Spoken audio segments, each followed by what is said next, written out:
Every time a knife hits a plastic cutting board, something almost invisible may be happening. You do not hear it, and you do not see it on the food. But under the right conditions, tiny fragments can be shaved off the surface and end up in what you are about to eat. So the uncomfortable question is simple. Are those scratches just signs of use, or signs that the board is wearing away? Plastic boards became popular for practical reasons. They are cheap, lightweight, easy to wash, and many people have treated them as the sensible choice for raw meat. For years, that made them feel modern and hygienic. But a cutting board is not a passive surface. It is something that gets hit by a blade again and again, day after day. Each slice is a small mechanical attack. The knife does not just touch the plastic, it scrapes, cuts, and deforms it. That means the board changes over time. At first, the marks look harmless, but from a materials point of view, every groove is damage, and damaged plastic is more likely to shed fragments. Scientists usually call plastic fragments smaller than 5 millimeters microplastics. That sounds large, but the particles that worry researchers most are often much smaller than that. They can be hard to measure, easy to overlook, and difficult to track once they leave the surface that created them. Recent studies on common polyethylene and polypropylene boards found that knife action can release microplastic particles from the surface. Some stay on the board, some are washed away, and some can transfer to the food being cut. So the question is not whether the board can shed particles. It can. The question is how much and under what conditions. One analysis, summarized by Time, reported that a single knife stroke may release about 100 to 300 particles. That does not mean all of them end up in a meal, but it helps explain why repeated use matters. Over time, exposure estimates can grow into very large numbers, especially with frequent cutting, heavy pressure, and a board that is already worn. And that number is not the same for every kitchen. It depends on how often the board is used, how hard the knife presses, what kind of knife is doing the cutting, whether the food is soft or firm, and how damaged the surface already is.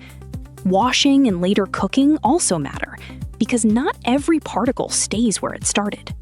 That is why deep grooves and white scratch marks are worth noticing. They are not just cosmetic wear. They are physical evidence that material has been removed over and over again. The board is showing its history, and part of that history may be plastic leaving the surface.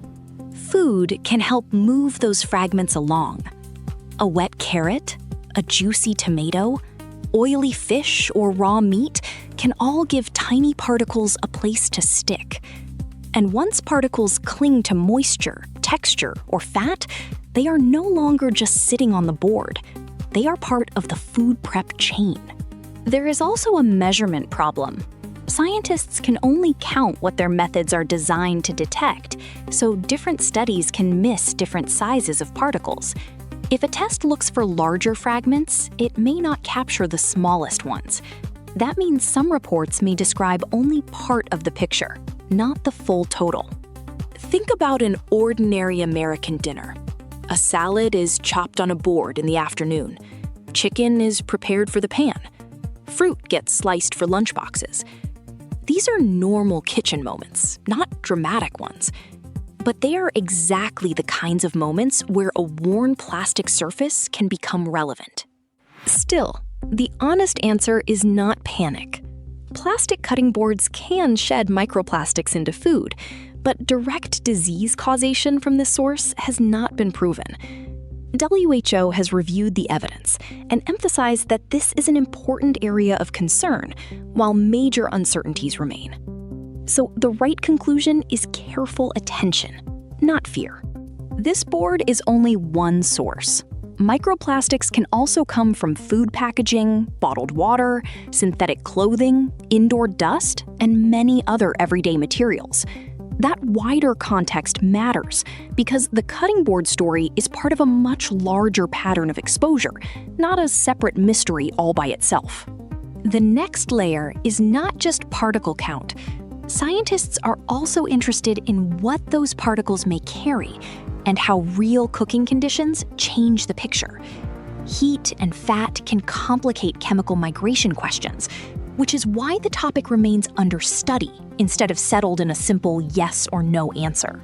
Researchers have found microplastics and nanoplastics in several human tissues. One 2024 study in the New England Journal of Medicine found them in carotid artery plaque, and the group with detected particles had a higher risk of later cardiovascular events or death. But that was an association, not proof of cause. So, should everyone switch from plastic to wood? The comparison is more nuanced than that. Wooden boards do not shed plastic, which is an obvious advantage, but they need proper washing and drying, and they can crack or warp if mistreated. Plastic boards are easy to sanitize, especially for raw meat, but deeply damaged boards deserve a second look. The practical response is straightforward. Inspect your board for deep grooves, rough patches, or white scratch marks. Use separate boards for raw meat and ready-to-eat foods. Avoid cutting hot food on plastic. And if a board is heavily worn, replacing it is the simplest way to reduce one controllable source of microplastic exposure. That is the real lesson here. The scratches are not just a sign of cooking. They are evidence that an ordinary kitchen tool is changing with use. And that change may matter. This is not a reason for kitchen panic. It is a reminder to notice a source of exposure that is easy to see, easy to control, and often overlooked. If you have a plastic cutting board at home, take a close look at it after this video. If it is deeply scratched, it may be time to replace it,